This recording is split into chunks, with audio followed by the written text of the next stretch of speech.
बिस्मिल्लाहिर्रहमानिर्रहीम। अस्सलाम वालेकुम नाज़रीन, मैं मोहम्मद फारूक डोगर, नुमाइंदा शख्सी रोज़ना पाकिस्तान मलेशिया प्रोग्राम आमने सामने में हाजिर खिदमत हूँ। हमारे साथ मौजूद हैं जनाब MS अतर कुरैशी साहब, जो कि एक आज़ाद तज़किया निगार हैं। हम जनाब कुरैशी साहब को प्रोग्राम आमने सामने में खुशामदीद कहेंगे। नाज़रीन, आज की जो सबसे मेन खबर है वो है कि हफीज़ शेख साहब, जो कि मुशीर ख़जाना थे वज़ीर-ए-आज़म पाकिस्तान के, उनको फारिग कर दिया गया है। और बहाना या जो भी उनके ऊपर एलिगेशन लगाया है वो ये लगाया गया कि महंगाई पर कंट्रोल नहीं पा सके, तो उनकी जगह पर हम्माद अज़हर साहब को नया वज़ीर ख़जाना नामज़द किया गया है। ये वही हम्माद अज़हर साहब हैं जो इनकी जगह पर बजट तकरीर करते थे कौमी असम्बली में। इसके अलावा पेट्रोलियम, एविएशन, दाखिला और इतलात की वजारतें भी तब्दील होंगी।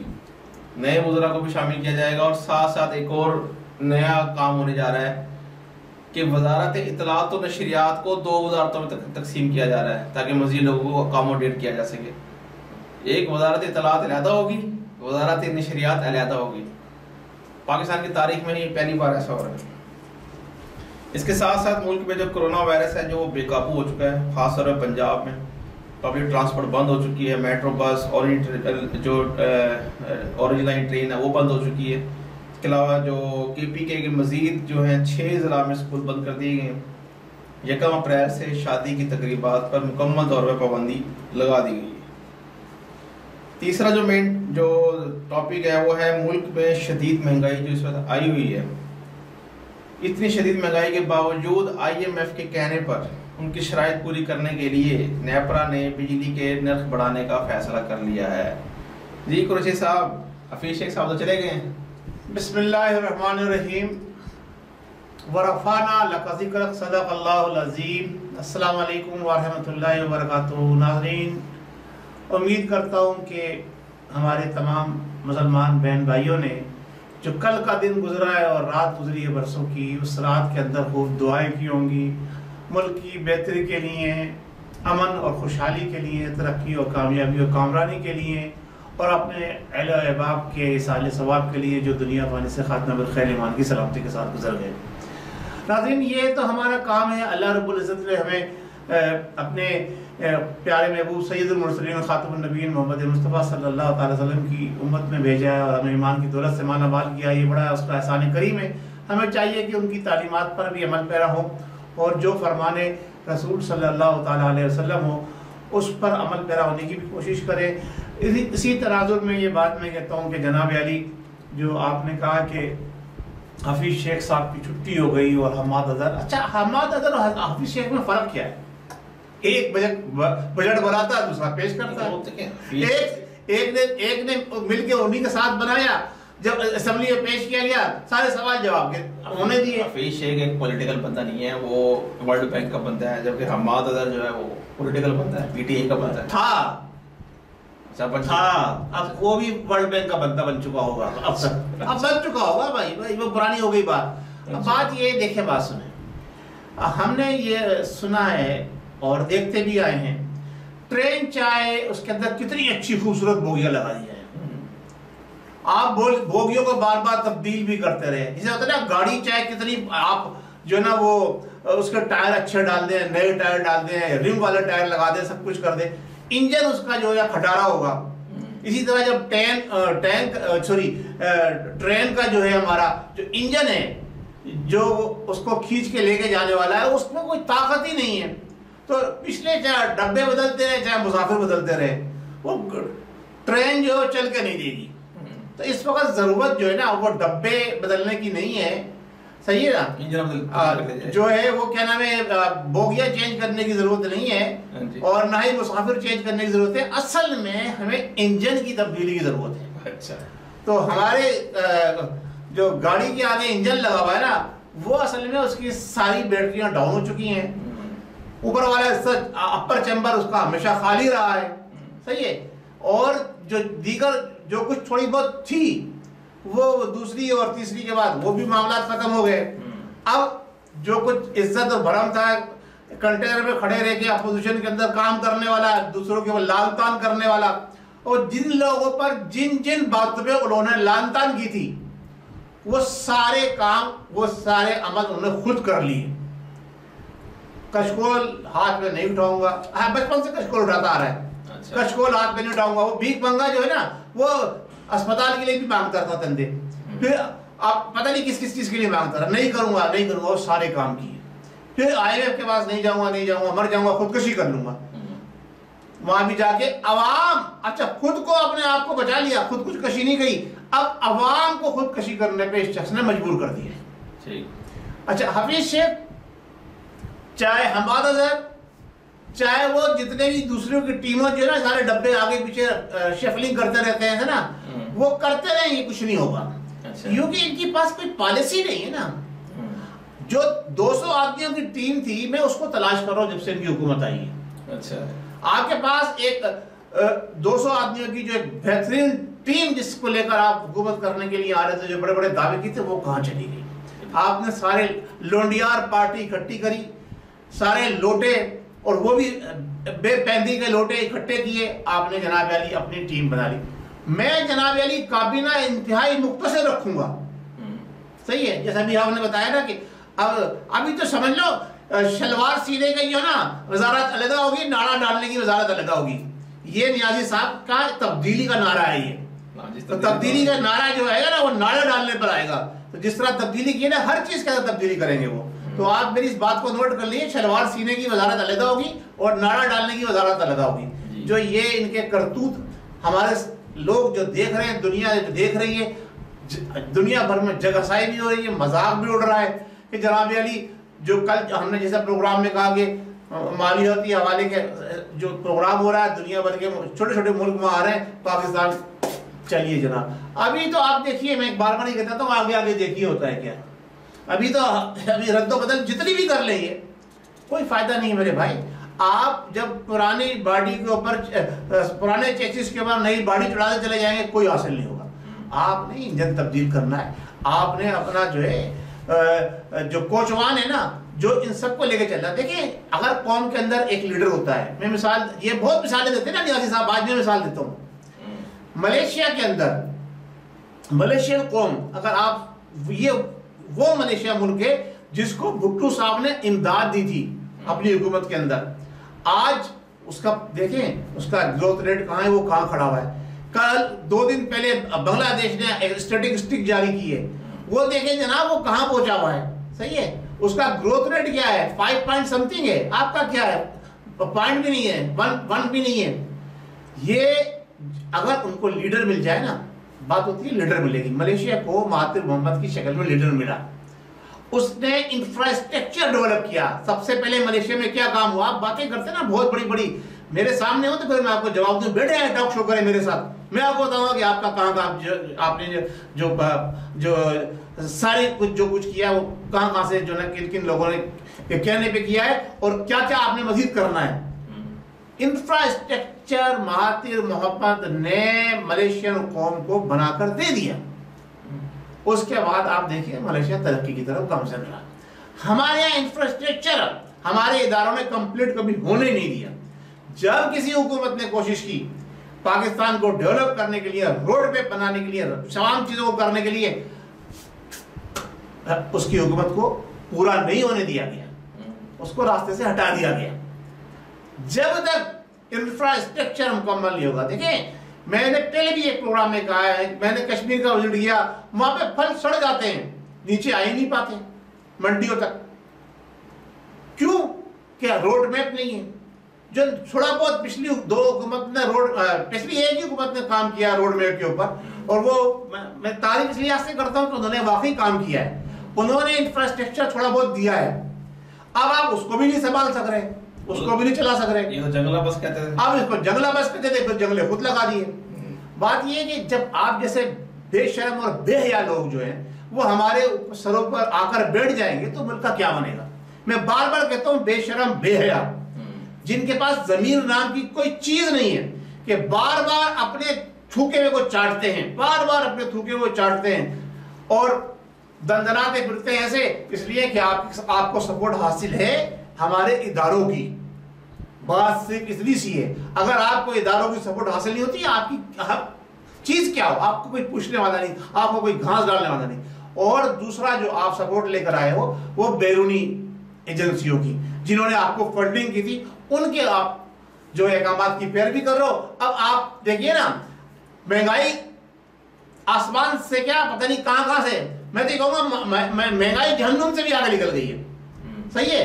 लेकिन आप फिर टैरिफ बढ़ाए चले जा रहे हो, बिजली का टैरिफ बढ़ाए चले जा रहे हो, बिजली का क्यों? आपके पास इसकी शर्तें पूरी नहीं करनी है भाई। तो आप वही तो बात कह रहा हूं ना, आपने 35,000 अरब उतार दिया, फिर भी आपके तो जी IMF की शर्तें हमने मानी है। जब आपने इतना कर्जा उतार दिया तो फिर आप उसके नीचे क्यों लग रहे हो? $50 करोड़ किस लिए नहीं है? बात ये, वो $50 करोड़ हमें नहीं चाहिए। आप दफा हो जाओ, आप जान छोड़ दो अवाम की, अवाम खुद संभाल लेगी। एक दफा इस इदारों से अवाम की जान छुटा दो, फिर देखो पाकिस्तान कैसे तरक्की की तरफ जाता है। जब तक ये इदारे मुसल्लत रहेंगे, पीछे से कौन डोर चला रहा है? मेरी बात है, पीछे से कौन डोर चला रहा है? जब रिलीफ जिसको देना होता है दे देते हैं, जब जिसको रिलीफ देना होता है दे देते हैं। क्योंकि सब उनके हाथ में, तो उनकी लगाई जरदारी साहब जी, मेरा तो एक ही बेटा है। चले वो तो चले होता रहेगा। ये देखे ना, ये पेट्रोलियम की जो वजारत है वो चेंज हो रही है। एविएशन को जो गुलाम सरवर ने जो एक फजूल सा बयान दिया था, ये चेंज हो रही है।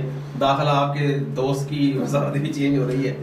देखिए इन्होंने जो माजी में करते आए ना क्रिकेट की टीम में, अपना दोस्त यार फला बुलाओ, उसको कैप पहना दो, इसको कैप पहना दो, इसको कैप, ये इन्होंने ये काम किया है। एक वजीर को जनाब अली इन्होंने 50 जगह तब्दील कर दिया। अब वो क्या लिखेगा, साबिक वजीर बराए पेट्रोलियम, बराए मदनियात, बराए तेल, बराए फलाना फलाना फलाना फलाना फलाना फलाना, और ये टाइटल लगवाने। शहरियार अफरीदी को भी निकाल दिया गया है, वो जो जवान से निकाल दिया, नहीं तंजीम से, वो जो कश्मीर यूनिवर्सिटी का चेयरमैन था ना, उसे वापस ले ली गई है और फखरे मां को दी जा रही है। तो उस बेचारे से गलती हुई थी कि उसने इनकी देखा देखी वोट सच बोल दिया था, दस्तखत कर दिए थे साइड के लिए, और फिर सच भी बोल दिया था। हाँ, तो फिर नियाजी साहब आप ये बताइए ईमानदारी से, अगर आप सच्चे हो, आपने भी दस्तखत किए थे ना, तो आप इनको कौन निकालेगा? आप बोलो ना यार, शर्म कहीं तो करो यार, कहीं तो नियाजी साहब शर्म कर लो यार। डूब मरो कहीं चुल्लू पर पानी में कहीं दूर जाके, ताकि हमारी आवाम को तो रिलीफ मिले ना। आवाम के लिए तो आपने जीना दुबर कर दिया, हमें जहन्नुम से, कि अल्लाह ताला माफ फरमाए हमें, कि आग हमें यही नजर आ रही है। अभी हालात सही नहीं है, अभी रमजान आ रहा है, अभी लोड शेडिंग शुरू हो चुकी है इलाकों के अंदर। बस सिंध के अंदर तो लोड शेडिंग का तो रिकॉर्ड ही टूट रहा भी है, 6-6, 8-8, 10-10 घंटे हम लोग यार। जब नहीं, वो कह रहे हैं हमने शेडिंग खत्म कर दी है, इसने कहा मौशी टीम नहीं लेकर आ रहे हैं हमाद अदर साहब, दुनिया के टॉप 3 से वहां पर मौशी टीम आ रही है, मुल्क का सब कुछ ही चेंज कर देंगे वो। आप कह रहे हैं लोड शेडिंग होने से सब कुछ चेंज कर देंगे ना, जब आवाम ही नहीं होगी। अब जो कोरोना जो फैलाया है इन्होंने, ये दानिस्ता फैलाया है। मैं आपको गारंटेड कहता हूं, मुझे बुला लीजिए किसी भी फोरम के ऊपर, मैं आपको बताऊंगा कि इन्होंने कोरोना दानिस्ता फैलवाया है। ये कोरोना की आड़ के अंदर इन्होंने 2 साल गुजार दिए, वरना इनका तो जो है ना बिस्तर बिछोना जो ना उड़ चुका था। अब कोरोना को मजीद हवा देकर इन्होंने फिर आवाम का खून भी चूसना है, और वर्ल्ड बैंक से और WHO से इन्होंने पैसे लेने के लिए हमारे यहाँ इतनी बात हो रही है कोरोना से, भाई खुदा के वास्ते हमारी मदद करो हमारी। कल आपने देखा है कि वजीर आला पंजाब वसीम अकरम प्लस वसीम अकरम 2 यार वसीम अकरम तो नहीं करते हो यार, नहीं वो फिर भी बेहतर आदमी है ना, लकब दिया। उन्होंने कल प्रेस कॉन्फ्रेंस की है।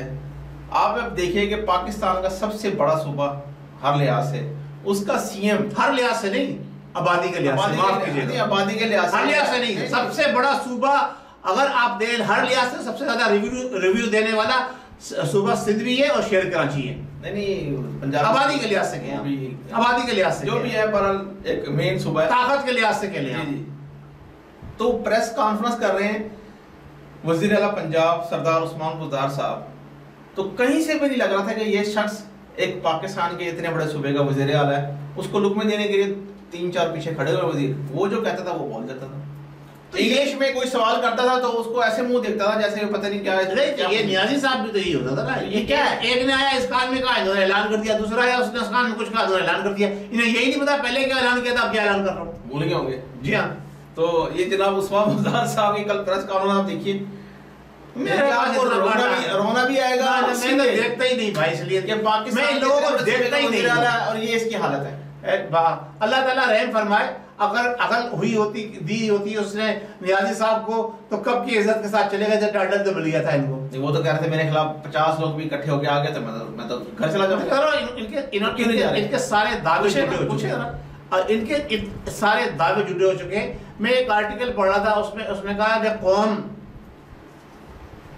अगर कोई शख्स इस दौर में हुकूमत की तारीफ करता है तो या तो वो अंधा, बहरा और गूंगा है, या उसके पास हराम की इतनी कमाई है अच्छा कि उसको परवाह नहीं है जो कुछ भी हो रहा है, या फिर वो जो है ऊपर वाला चंबर उसका बिल्कुल खाली है और वो पाकिस्तान दुश्मन है जो इस हुकूमत की तारीफ कर रहा है आज के दौर के अंदर।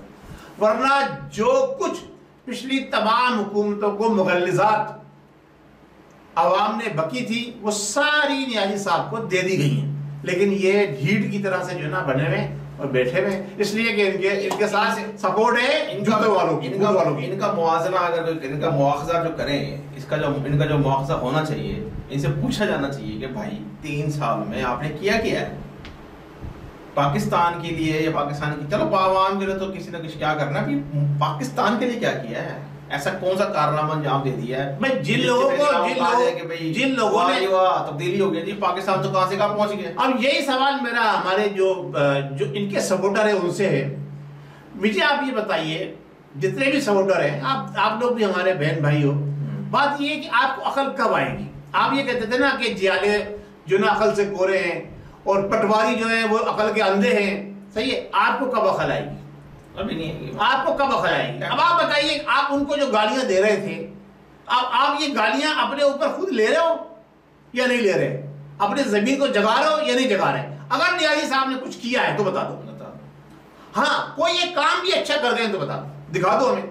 अगर पाकिस्तान की आवाम की बेहतरी के लिए कोई इन्होंने ऐसा काम कर दिया है किसी भी चीज के अंदर, एक नुक्सा, सिर्फ एक पॉइंट बता दो, हम आपके साथ खड़े होंगे। 1 करोड़ नौकरी का था ना, 1000 नौकरियां बता दें किसी को दी, 1000 सर, 1 करोड़ कहां और कहां 1000।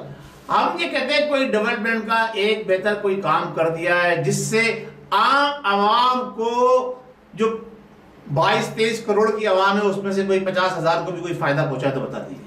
हाँ, पहुंचा है फायदा, 50,000 को नहीं, वो जो ऊपर के 10-15 लोग हैं ना उनको फायदा पहुंचाया इन्होंने।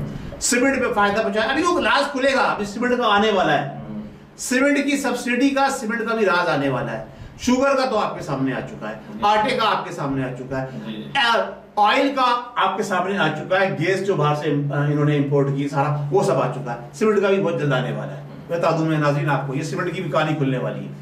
ये क्या क्या इन्होंने ड्रामे किए हैं, किस किस तरह से इन्होंने तजर्बा हासिल किया है। वो कहते हैं ना कि ये इन्होंने दिमाग इस्तेमाल किया कि पिछले लोगों ने किस तरह से चोरियां की थी, हम उससे बेहतर अंदाज से करें। ये नहीं सोचा कि पिछले लोगों ने चोरियां करने के बाद उनको हम गालियां दे रहे थे, जब हम चोरी करेंगे तो हमारी चोरी भी एक दिन खुल रही है, फिर हमें कितनी गालियां पड़ेंगी। आप सद्दे बाप करने के लिए आए थे, आप तो बाप बन गए उन लोगों के जो पहले थे। नहीं अभी नहीं, ये उन लोगों का सद्दे बाप करने आए थे जो चोर, डाकू, लुटेरे और बदमाश थे, आप उनके बाप बन गए ऐसे, या आप उनके बाप बन गए। अभी देखिए सीपैक कहाँ है, सीपैक को तो भूल चुके हैं, आवाम भी भूल चुकी है। अब तो सीपैक का नजर ना मीडिया पे ना कहीं पर, वो बस क्रिकेट ग्राउंड दिखा देते हैं ग्वादर का, ये लो जी बड़ा तीर मार लिया। ओ भाई, क्रिकेट ग्राउंड का हमने क्या करना है, ग्वादर को क्या बनाया है, कोई चक्कर ही नहीं। अल्लाह ताला हमारे मुल्क पर रहम फरमाए, हमारी आवाम पर रहम फरमाए, हमारे लोगों पर रहम फरमाए। दूसरे कोई पॉइंट है तो बता दीजिए। ये मुल्क में जो शदीद महंगाई है और IMF की शराइत को पूरा करने के लिए नेपरा ने जो बिजली के नर्ख बढ़ा दिए हैं और मजीद बढ़ाने का फैसला कर लिया, कहाँ तक जाएगी बिजली की कीमत? देखिए, आप अगर कितने की हो जाएगी, एक बात भी क्यों होनी चाहिए, सारी बातें अपनी जगह पर है। एक बात मैं अगर कहूँ, देखिए, अगर हुकूमत ने महंगाई को कंट्रोल करना है तो सबसे पहला काम नियाज़ी साहब, जो आप दूसरे लोगों को तलकीन कर देते, मैं आपको याद दिला रहा हूँ, अपनी फौज उसको कम करिए। कितने वजीर हैं आपके पास, आप 50 क्रॉस कर चुके हैं, सही है। आप दूसरों को तलकीन करते थे, आप 50 क्रॉस कर चुके हैं। 10 कौमी असम्बली के जो कैबिनेट है ना, उसके 10 से 12 बस इतने आदमियों की फौज होगी, आपको उसको हैंडल करना भी आसान होगा, आप उनसे बास पुरुष भी कर सकेंगे। और ये मुशीरों की जो आपने जमात खड़ी की हुई है, आपके पास कोई लोग नहीं है जो आप मुशीरों की जमात खड़ी की हुए, आप क्या कहते थे यार, आपको कहीं तो एहसास करो यार, ये मुशीरों की जमात खत्म करो। अगर आप काबिल नहीं थे तो आपने हुकूमत नहीं लेनी चाहिए थी कि आपको हर चीज के लिए गले का मुशीर चाहिए। और ऐसे ढोंगी मुशीर हैं, अल्लाह ताला माफ फरमाए, कार पढ़ के तौबा करता हूं, ऐसे ढोंगी बज़ात आपके मुशीर जो शराब पीने वाले, जो शराब उनकी डिग्गियों से दसियों बरामद हुई, उनको आपने मजहब का वजीर बना दिया। यार आप क्या कर रहे हो इस्लाम के साथ? आप मदीने की रियासत की बात कर रहे हो, शराबी जानियों को जो है आप उस वजारत का मजहबी उम्र का वजीर बना रहे हो, मुशीर बना रहे हो, अपना मुशीर बनाया आपने। जब आपके पास मुशीर ऐसे होंगे तो फिर आप काम क्या करोगे? किसी ने हजरत अली करमल्लाह वजह से पूछा था कि जी आप तो इतने बड़े बहादुर जर्नल हैं, आपने तो बड़ी फतवात की है, अब आपका दौरे हुकूमत आ गया है तो आप फतवात कुछ हो ही नहीं रही। तो आपने फरमाया कि जनाब अली, हजरत उमर के ज़माने में और पिछलों के ज़माने में हम जैसे उनके मुशीर थे और हमारे ज़माने में आप जैसे मुशीर हो, तो अब क्या फतवात होगी? जब आपने मुशीरों की टीम आपने वो रखी हुई है कि जिसको अल्लाह ताला माफ फरमाए, वो बस मैं ज्यादा नहीं कहना चाहता, तो फिर आप कैसे परवान चढ़ोगे? कैसे मदीने की रियासत बनाओगे? कैसे आवाम को सहूलियत फराहम करोगे?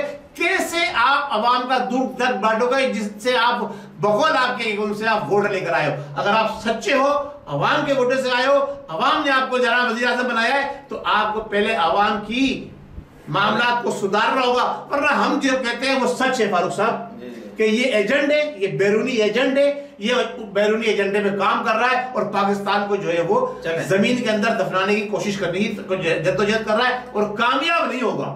कामयाब ये नहीं होगा, ये लिख लिया आप मेरी बात। चले जी नाज़रीन, उम्मीद है आज का प्रोग्राम आप लोगों को पसंद आया होगा। अपनी कमेंट से जरूर आगा कीजिए, वीडियो को लाइक कीजिए, शेयर कीजिए और AQ ग्लोबल को सब्सक्राइब कीजिए। अगले प्रोग्राम तक के लिए मुझे मोहम्मद फारूक डोगर और जनाब MS अख्तर कुरैशी साहब को इजाज़त दीजिए। अल्लाह हमारा अमीर नासिर, पाकिस्तान जिंदाबाद।